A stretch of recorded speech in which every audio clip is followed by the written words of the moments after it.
Baik, berkenaan dengan ini juga banyak yang menyampaikan opini ya, terjadinya perundungan, begitu kembali, kali ini pada siswa SMP. Saya akan terhubung dengan pengamat pendidikan, Pak Indra Karismiaji. Selamat siang, Assalamualaikum Pak Indra. Assalamualaikum warahmatullahi wabarakatuh, apa kabar Nancy? Baik, Alhamdulillah Pak Indra. Pak Indra sudah lihat belum video yang hari Jumat kemarin tuh sempat viral juga gitu. Bahkan di Twitter juga sempat ratingnya cukup tinggi nih Pak Indra. Videonya belum sih Pak, tapi urusan perundungan ini bukan hal yang baru. Betul. Jadi begini Pak Indra, jadi di kelas gitu ya, kalau kata gurunya tuh lagi kelas kosong, ini siswa SMP kelas 9, itu si temennya tuh dipakein helm. Ya, itu lagi rame di kelas, dipakein helm, kemudian ditendang sebanyak 4 kali, kemudian dipukul 2 kali sampai tersungkur. Jadi ditendangnya itu menggunakan helm ya, 4 kali dengan kemudian pukulan 2 kali dan langsung tersungkur serta pingsan dan langsung dibawa ke rumah sakit. Kemudian pihak sekolah menyampaikan katanya sudah melakukan mediasi antara dua keluarga ini. Nah ini berulang kembali dan ini terjadi di lembaga pendidikan begitu Pak Indra. Sebenarnya apa yang membuat hal ini terus terjadi begitu, tidak berhenti bahkan di sebuah lembaga pendidikan seperti sekolah ini? Simple, sebetulnya problemnya adalah sistem pendidikan nasional kita belum melaksanakan amanat konstitusi, di mana konstitusi kita jelas mengatakan kalau kita harus punya pemerintah yang mencerdaskan kehidupan bangsa. Nah, pola-pola perundungan ala fisik yang sebetulnya kalau kita tanya pelakunya, apa sih manfaatnya, apa sih tujuannya, mayoritas nggak akan bisa jawab. Jadi mereka melakukan sesuatu tanpa punya alasan yang jelas, ya kan? Kenapa mereka melakukan itu? Kebanyakan bahkan kalau yang kita bicara senioritas ya, kan? Karena dulu waktu mereka baru masuk, mereka siswa baru juga dibully oleh kakak kelasnya. Jadi cuman dendam terus-menerus kan begitu. Tapi bukan satu hal yang mencerdaskan. Nah itu kan semua terbukti dengan berbagai macam survei tentang mutu pendidikan Indonesia kan. Kalau dikatakan level membaca anak-anak kita aja, level membaca orang Indonesia itu di urutan ukurannya functionally illiterate alias buta huruf secara fungsi. Anak Indonesia itu bisa baca bunyi, tapi nggak ngerti apa yang dibaca, kan begitu. Kemarin juga baru aja heboh kan, kalau ternyata rata-rata IQ orang Indonesia itu terendah di Asia Tenggara, hanya 78,49 kan begitu. Nah ini harus ada pembenahan yang serius tentang pembangunan manusia, kan begitu. Presiden kita baru sebatas jargon mengatakan kalau fokus di periode kedua ini adalah pembangunan SDM unggul. Tapi faktanya tetap yang digenjot adalah infrastruktur kan begitu.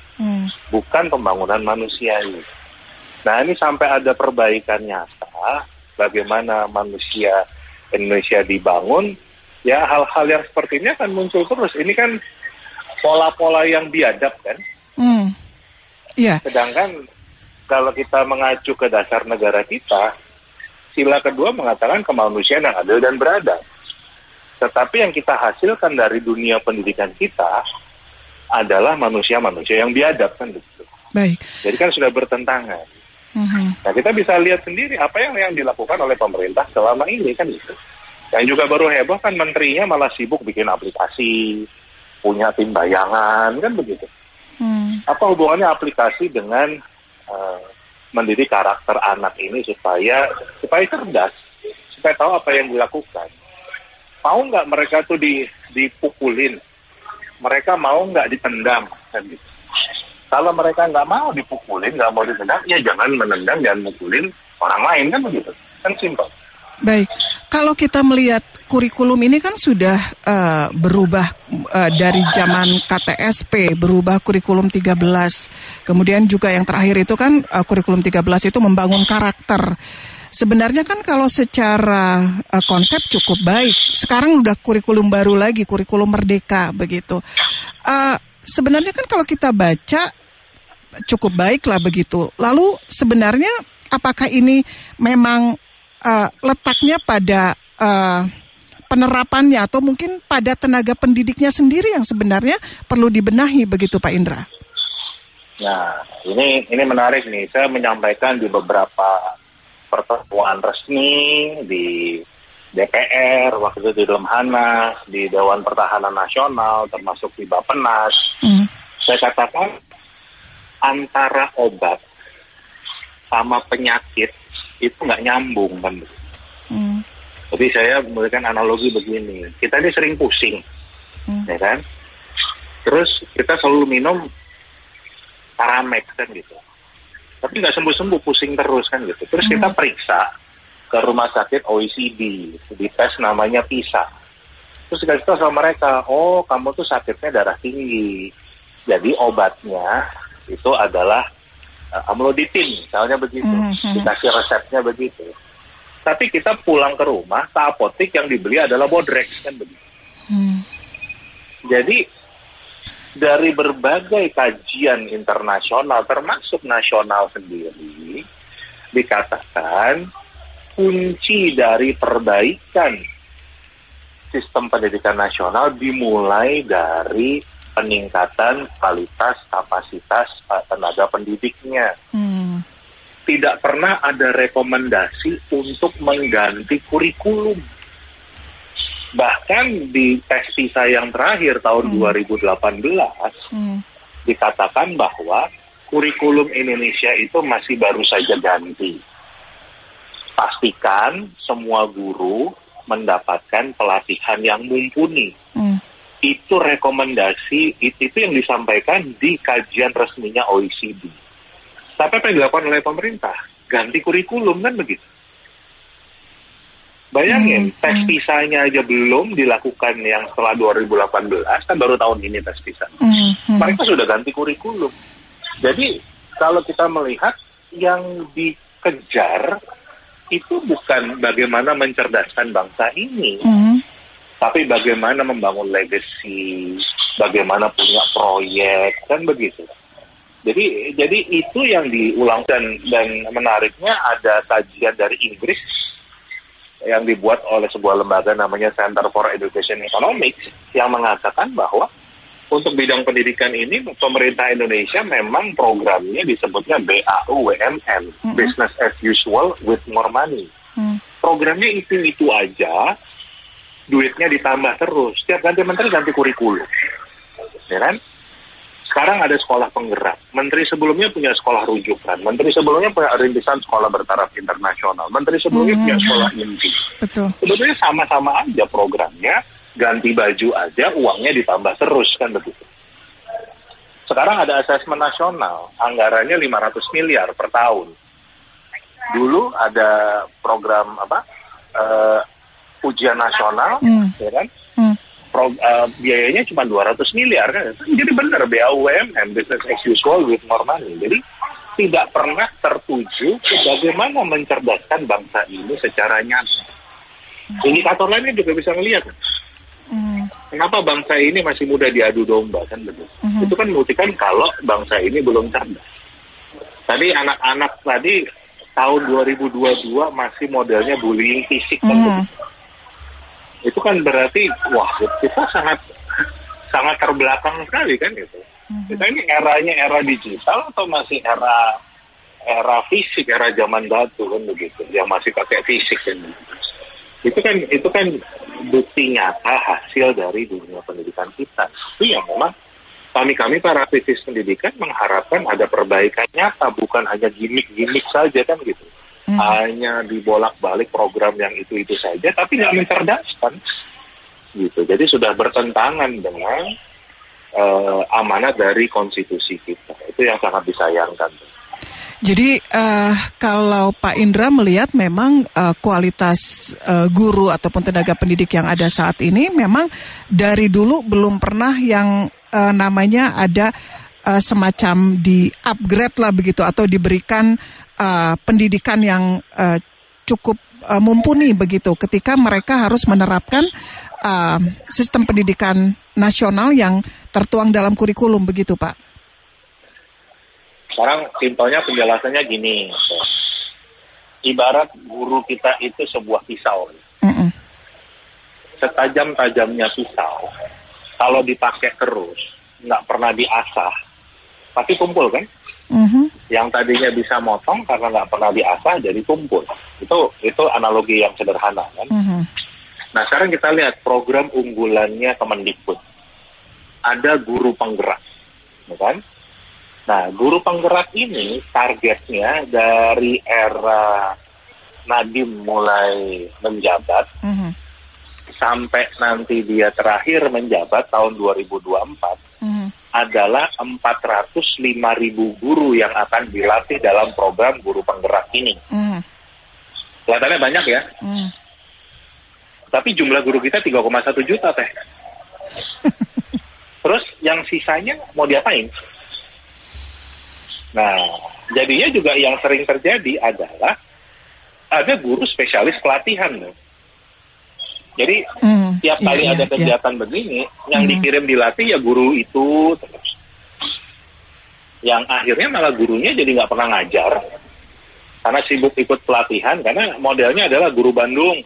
Nanti dikirimnya ke Bali, guru Bali dikirimnya ke Medan, guru Medan dikirimnya ke Makassar. Sibuk sama BIMTEK begitu ya Pak ya? Kan tahu kan gitu loh. Belum lagi BIMTEK-nya tanda tangannya 4 hari, acaranya cuma 1 hari. Nginepnya 2 hari gitu ya? Kan gitu loh. Nginepnya sih 4 malam kan, gitu. Tapi acaranya cuma sehari, yang lainnya bebas kan begitu. Itu yang sering terjadi. Jadi kita bisa lihatnya dari situ. Itu banyak sekali mayoritas guru kita nggak pernah tersentuh. Jadi saya belum tadi bicara detail tentang isi dari pelatihannya kan. Baru dari sisi kuantitatifnya saja udah nggak matching tuh antara jumlah guru. Sedangkan kalau kita lihat di negara tetangga kita misalnya, ya kan, di Singapura itu semua guru harus ikut pelatihan minimal itu 100 jam tiap tahun. Ya memang jumlah gurunya lebih sedikit karena negaranya lebih sedikit ya. Tapi kan kita bisa lihat proses yang harusnya dilakukan daripada anggarannya buat bikin kurikulum baru. Kan lebih baik untuk melatih guru. Karena memang fokusnya adalah peningkatan guru-guru ini kan gitu. Itu langkah. Itu yang saya bikin obat yang sudah diresepkan oleh dokter-dokter yang meriksa kita kan gitu. Walaupun banyak lagi yang lain kan gitu loh. Juga termasuk gini. Problem lain yang besar di Indonesia ini adalah yang namanya pendidikan itu disamakan dengan persekolahan. Padahal pendidikan itu tidak hanya di sekolah kan gitu. Nah salah satu lemah kita adalah pendidikan di rumah maksudnya. Jadi kita nggak pernah ada langkah dari pemerintah untuk bagaimana memberikan panduan bagi orang tua, bagaimana cara mendidik anak di rumah kan begitu. Dan ini kan juga bisa kita lihat dari pada saat PJJ kemarin kan, pada saat pandemi, begitu anak disuruh belajarnya di rumah, itu semua bingung. Kenapa? Karena rumah anak orang Indonesia nggak pernah dijadikan sebagai sentra pendidikan. Padahal Bapak Pendidikan kita, Ki Hajar Dewantara, mengatakan kalau yang namanya pendidikan itu harus terdiri dari 3 pusat, 3 sentra. Rumah sebagai sentra pendidikan, sekolah sebagai sentra pendidikan, masyarakat sebagai sentra pendidikan.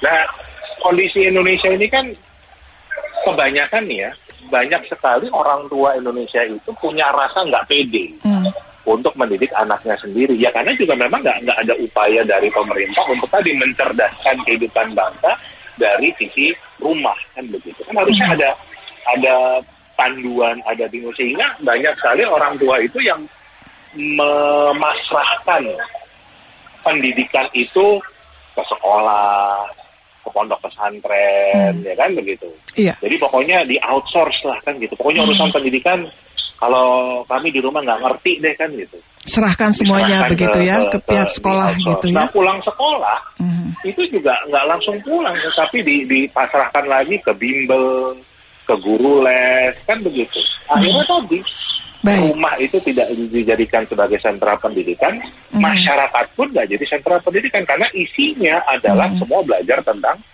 sekolah yang akhirnya dikejar juga cuman angka saja, bukan ilmunya. Bisa terlihat kan dari karakternya tadi masih hari begini masih pakai fisik, bullying temennya yang nggak tahu kan gitu. Baik. Itu hal yang miris dan harusnya ada perubahan nyata yang dibuat pemerintah karena itu tugas pemerintah loh. Itu bukan secara konstitusi bukan tugas masyarakat, tapi tugas pemerintah. Jadi siapapun yang jadi pemerintah, baik itu pemerintah pusat, pemerintah provinsi, pemerintah kabupaten, itu yang harus diutamakan adalah bagaimana mencerdaskan kehidupan bangsa. Baik. Begitu. Baik, pendengar PR, saya masih berbincang dengan pengamat pendidikan Indra Karismiaji. Pak Indra, saya juga ingin nanti mendalami dari sisi sanksi, apakah memang selama ini mungkin gitu ya sanksi yang diberikan itu tidak memberikan efek jera sehingga ini terus terulang. Saya akan bacakan dulu, ini sudah banyak sekali yang memberikan tanggapannya. Ini ada dari Kang Hutomo, peraturan bebas hukuman di bawah 18 tahun seharusnya dirubah menjadi di bawah 17 atau 16 tahun. Kenakalan remaja sekarang di sekitaran usia itu. Kang Hendi, ulah dengan cara kekeluargaan dan lain dulur nak meren. Maksudnya jangan dengan penyelesaian kekeluargaan. Kang Hendra, aman kok, nggak apa-apa kan masih di bawah umur, nggak bakal dibui, paling juga diperingati damai serta perjanjian beres. Katanya besok-besok mengikuti karena merasa di bawah umur. Aturan yang aneh apa nggak bisa direvisi gitu? Kang Prajna, kasihan korban, usut tuntas, jika perlu pelaku keluarkan saja dari sekolah. Teh Sophia, kasus bullying seperti ini awas jangan diselesaikan dengan cara kekeluargaan, kebiasaan dan emang adili saja pelaku karena mental korban pasti lama akan pulihnya. Kang Dian, udah lihat videonya, saya aja sakit hati lihatnya, apalagi orang tuanya. Jangan ada kata damai, harus ada hukuman biar jadi pelajaran untuk anak pelaku bullying dan juga orang tuanya. Bagaimana mengenai sanksi selama ini yang diberikan? Tapi kalau kita melihat sanksi memang karena aturan hukumnya atau payung hukumnya kan ini rata-rata di bawah usia 18 tahun sehingga ya itu tadi ada hal yang memang menjadi khusus. Bagaimana Pak Indra? Kalau saya sebagai orang pendidikan itu sangat nggak cocok kalau arah pendidikannya, ya, arah edukasinya itu ke arah behaviorisme. Jadi stimulus dan respon gitu. Jadi melakukan ini nanti hukumannya ini kan begitu. Kalau ini itu adalah cara lama disebut dengan behaviorisme yang dulu itu juga risetnya itu menggunakan binatang. Gitu, menggunakan tikus kan gitu. Jadi bagaimana kalau ada keju kan begitu. Keju yang titik ini itu kalau dia makan kesetrum dia kan begitu. Sedangkan jadi dia nggak akan pernah masuk ke lubang yang itu. Itu kan disebut dengan behaviorisme. Yang kita butuhkan justru malah yang disebut konstruktivisme. Okay. Jadi anak itu kita edukasi. Di edukasi itu artinya mereka tahu konsekuensinya. Kalau mereka mukul orang, ya kan, mereka nendang orang. Pernah nggak ngerasain dipukul atau ditendang? Ya kan? Jadi semua tindakan itu ada konsekuensinya. Dan itu yang disebut tingkat kecerdasan kan. Bukan cuman wah pokoknya nggak boleh kan gitu. Nanti kalau melanggar nanti dihukum. Itu bukan edukasi. Jadi edukasi itu justru malah bagaimana mereka itu bisa mengambil pilihan dan mereka tahu konsekuensinya. Itu yang disebut pendidikan konstruktivisme kan begitu. Dan kita juga nggak bisa melihat hitam dan putih. Bullying itu nggak selalu negatif, Teh.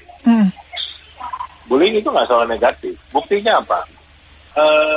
Tahun 2020 yang lalu itu di seluruh dunia itu muncul sebuah film dokumenter tentang Michael Jordan. Michael Jordan itu adalah salah satu pebasket paling hebat di dunia lah ya, pernah ada kan begitu. Bagaimana dia bisa juara 6 kali, 2 kali itu berturut-turut 3 kali, jadi tripitnya 3 kali.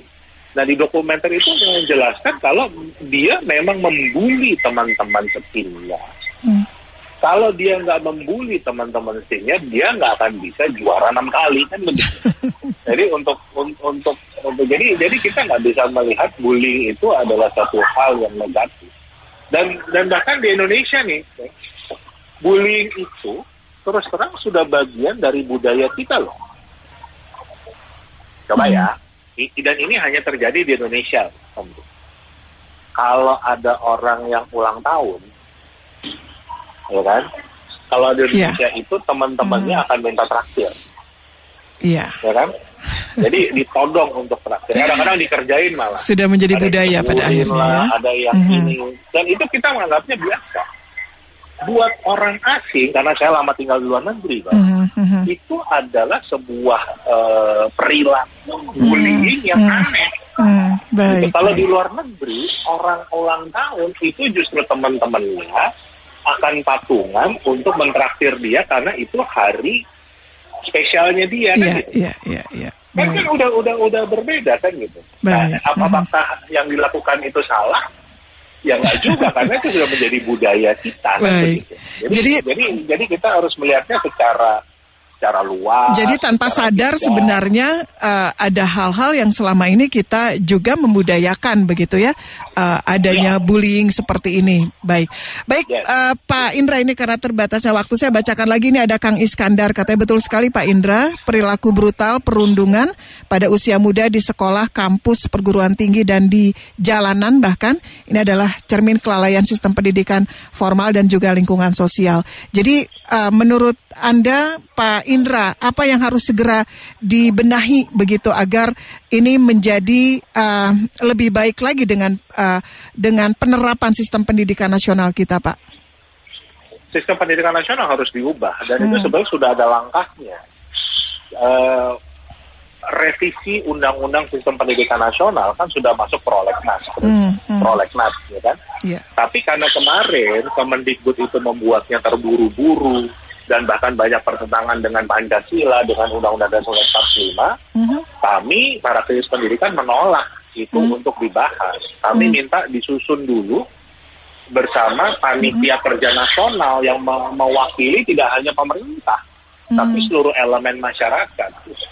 Kebutuhan pendidikan di Bandung, bahkan antara Bandung Kota dan Kabupaten Bandung Barat misalnya, kan minggu lalu kita baru bahas tentang kekurangan guru di Bandung Barat tuh. Iya betul. Ya kan di PRFM itu kan sudah kebutuhan yang berbeda. Jadi nggak bisa ngomongnya di Jakarta. Kan? Kita harus ngelihat kebutuhan seluruh Indonesia. Budayanya juga beda-beda antara orang Sunda dan orang Batak itu beda budayanya kan gitu. Jadi kita bicaranya harus menyeluruh Indonesia, nggak bisa hanya menggunakan satu etnis saja pendekatan yang mayoritas Java sentris itu nggak mungkin kan begitu. Nah itu yang kita lihat dari draft yang dibuat kemarin. Jadi justru kami mohon bantuan masyarakat untuk dorong terus supaya pembahasan sistem pendidikan nasional ini betul-betul mewakili keinginan bangsa, kebutuhan bangsa, dan tadi kita butuh betul-betul penerus kita ini menjadi penerus yang cerdas kan gitu. Secara nyata bukan cuma angkanya doang kelihatan tinggi, tapi baca aja nggak bisa, IQ-nya jongkok kan begitu. Baik. Nah, itu paling yang harus dimulai dari masyarakat. Paling tidak ada hal juga yang bisa kita lakukan mulai dari keluarga kita sendiri begitu ya. Tadi disampaikan oleh Pak Indra, keluarga, sekolah dan juga masyarakat. Apa yang bisa kita mampu untuk bisa kita berikan edukasi begitu ya kepada anak mengenai konsekuensi dari perundungan atau bullying ini. Kenapa tidak kita bisa mulai dari sekarang? Terima kasih. Itu penting juga, tapi jangan sampai kita terbelokkan menjadi merasa itu tanggung jawab kita. Konstitusi kita mengatakan itu tanggung jawab pemerintah. Itu tetap tanggung jawab. Jadi kita harus, karena konstitusi kita belum berubah. Kan? Tanggung jawab pemerintah dan juga pengamat pendidikan seperti Pak Indra ya Pak. Saya ngawal kan, saya bagian dari masyarakat yang terus berteriak, ayo kita pemerintahnya harus fokus nih ngurusin SDM. Iya, betul. Terima kasih Pak Indra, semoga terus dikawal Pak, sehingga bukan hanya menghasilkan tadi di atas kertas saja begitu ya, tapi juga bagaimana penerapan ini bisa optimal dilakukan. Terima kasih Pak Indra Karismiaji sudah bersama PRFM. Selamat siang, Assalamualaikum. Waalaikumsalam.